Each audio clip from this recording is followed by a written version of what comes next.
दोस्तों, भारतीय जनता पार्टी की इस बार जो पोल पट्टी खुली है उसके बाद बीजेपी के तमाम बड़े नेता मुंह छिपाकर भाग खड़े हुए हैं।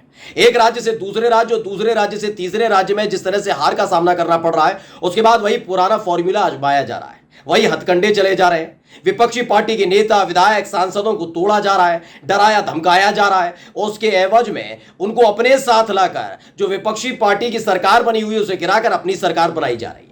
लेकिन इन सब से इतर जब एक राज्य में ताबड़तोड़ हार का सामना करना पड़ा तो उसके बाद नया फॉर्मूला इजाद किया गया है। यह फॉर्मूला यह है कि पहले अपने प्रत्याशी को मैदान में उतारो, फिर उस पर हमला करवा दो, हमला करवाने के बाद उसे पीड़ित घोषित करवा दो, पीड़ित घोषित करवाने के बाद जनता के मन में ये बैठा दो कि वो उन्हीं के बीच का आदमी है, और जब वो जीत जाएगा यानी सत्ता की मलाई खाएगा, उसके बाद चैन की नींद तमाम भारतीय जनता पार्टी के नेता सोएंगे।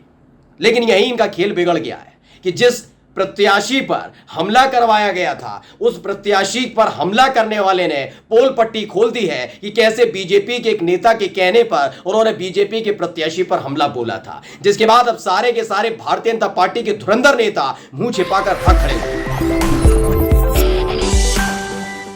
नमस्कार, मैं हूं प्रज्वल गौतम और आप देख रहे हैं द कंटा। उत्तर प्रदेश में चुनाव होने जा रहे हैं। आपको लग रहा है चुनाव कब होंगे? चुनाव तो भैया अब तकरीबन 4 साल बाद होंगे, लेकिन ऐसा नहीं है। उपचुनाव होने जा रहा है। घोसी विधानसभा सीट पर उपचुनाव होने जा रहा है, और यह ऐसे वक्त में होने जा रहा है जब पिछली बार यानी पिछले साल जब मैनपुरी लोकसभा सीट, रामपुर और खतौली विधानसभा सीट पर उपचुनाव हुआ था तो बाबा और साहेब दोनों की बोलती बंद हो गई थी। रामपुर पर तो हथकंडे चलकर जोड़ तोड़ करके जीत दर्ज कर ली थी, लेकिन मैनपुरी में चित कर दिया था बाबा को। खतौली में बीजेपी के जो कब्जे वाली सीट थी उस पर भी समाजवादी पार्टी और उनकी सहयोगी पार्टी ने जीत दर्ज की थी। लेकिन अब इन सब से इतर घोसी विधानसभा सीट पर चुनाव होने जा रहा है। घोसी में जो चुनाव होने जा रहा है उसमें समाजवादी पार्टी के नेता रहे दारा सिंह चौहान इस वक्त भारतीय जनता पार्टी में आ गए। क्यों और कैसे आ गए अब ये बताने की जरूरत नहीं है, ये हर कोई जानता है कि कैसे विपक्षी पार्टी के नेताओं को तोड़ने का काम भारतीय जनता पार्टी करती रही है। खैर, इन सब से इतर जैसे ही घोसी विधानसभा सीट से उपचुनाव में लेकर अपने प्रत्याशी की घोषणा भारतीय जनता पार्टी ने की, वैसे लोगों में गुस्सा भी देखने को मिला, और इसी का फायदा उठाने के लिए एक षड्यंत्र, एक साजिश रची गई जिसका पर्दाफाश हुआ है। सबसे पहले हम आपको एक वीडियो दिखाने जा रहे हैं, उस वीडियो को देखिएगा और उसके बाद पूरी कहानी इसकी बताने जा रहे हैं। पहले देखिए।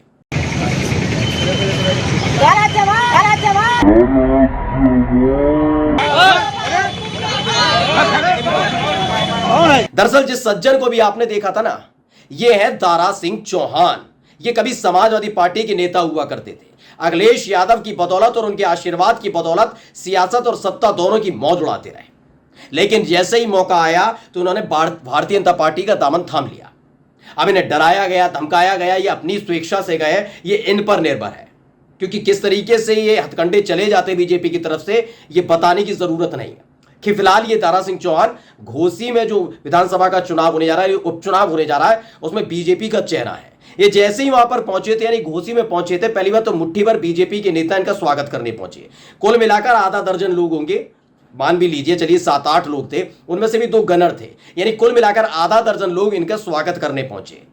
लोग तो ये कहने लगे कि अगर दारा सिंह चौहान समाजवादी पार्टी में होते तो भीड़ उमड़ा पड़ती, लेकिन अब भारतीय जनता पार्टी में मौका परस्ती करते हुए चले गए हैं तो उसके बाद इतने लोग आ गए, यही गनीमत समझिए। खैर, हमारे यहां तो अगर प्रधान का चुनाव हो जाए तो इससे कम से कम 800 गुना ज्यादा भीड़ हो जाती है।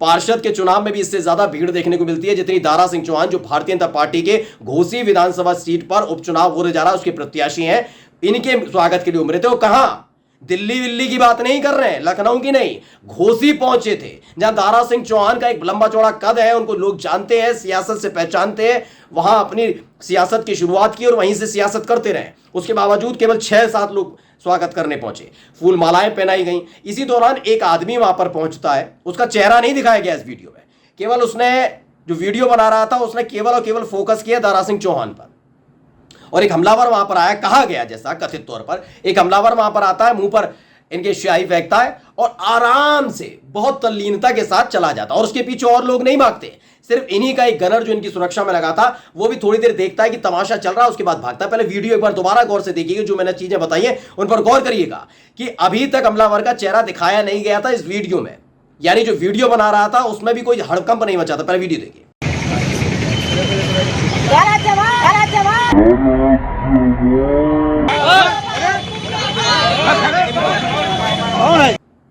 तो देखा, अगर इस तरह की घटनाएं और भी आप उठाकर देखेंगे, जैसे नेताओं पर स्याही फेंकी गई तो उसमें हड़कंप मच जाता है, कैमरा हिल जाता है, ऐसा कुछ नहीं हुआ। आराम से शूट हो रहा है, हमलावर का चेहरा नहीं दिखाया, दारा सिंह चौहान तक सीमित रखा। और तो और गनर भी कम से कम 4-5 सेकंड रुककर आराम से सोच के जाता है पहले वो आगे निकल ले फिर हम चलते हैं। ये बात हम इसलिए कह रहे हैं क्योंकि अब वो चेहरा सामने आ चुका है। जो चेहरा सामने आ चुका है उसने क्या कुछ कहा है वो पहले आप सुन लीजिए। सुनते ही आप समझ जाएंगे खेल सारा है क्या। सुनिए। ये सब बीजेपी वालों की चाल है। बीजेपी नेता प्रिंस यादव है, वही सब कहे कि तुम भीग दो, हम लोग का चुनाव फंस रहा है। हाँ। इसी वजह से मैंने सियाही फेंक दिया। वो लोग कहे कि हम बचा लेंगे। तो सुना, ये अपने आप को डायमंड बताता है। इसी ने, इसका कहना है कि इसी ने स्याही फेंकी थी, लेकिन किसके कहने पर फेंकी थी? प्रिंस यादव के कहने पर। अब आप कहेंगे यादव यानी समाजवादी पार्टी का नेता हो सकता है, लेकिन ऐसा नहीं है दोस्तों। प्रिंस यादव घोसी विधानसभा सीट के अंदर भारतीय जनता पार्टी के एक नेता है। अब इसका, जिसने स्याही फेंकी है, इनका कहना है भाई साहब का कि प्रिंस यादव ने इनसे कहा था जैसे ही दारा सिंह चौहान आएंगे उनके ऊपर स्याही फेंक दी जाएगी, क्योंकि फिलहाल घोसी विधानसभा सीट पर भारतीय जनता पार्टी की स्थिति ठीक नहीं चल रही है।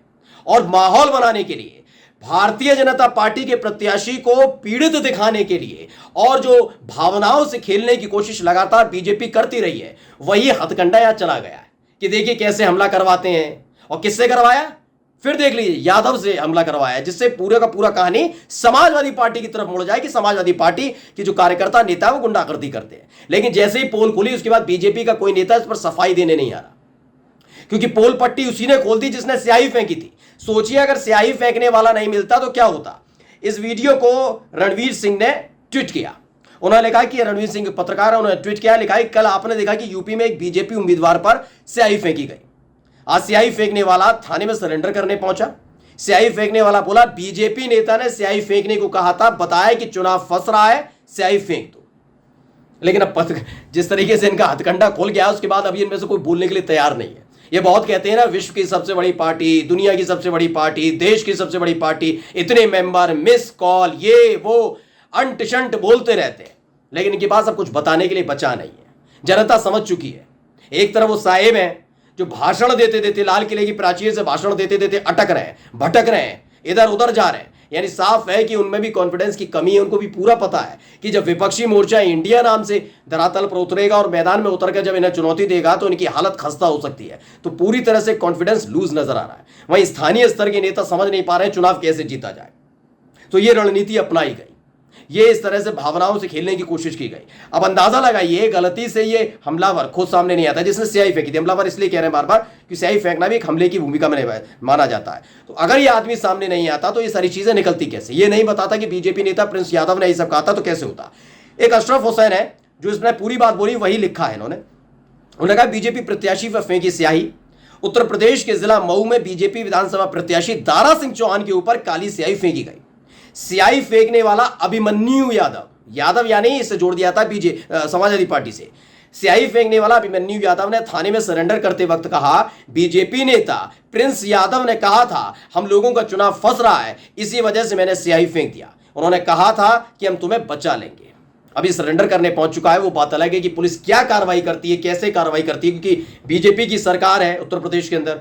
अब इस पर कार्रवाई होगी नहीं होगी, क्योंकि इन्हीं का काम कर रहा था, लेकिन पकड़ा गया है तो हो सकता है कार्रवाई भी हो। लेकिन फिलहाल भारतीय जनता पार्टी के गुर्दे छिल चुके हैं।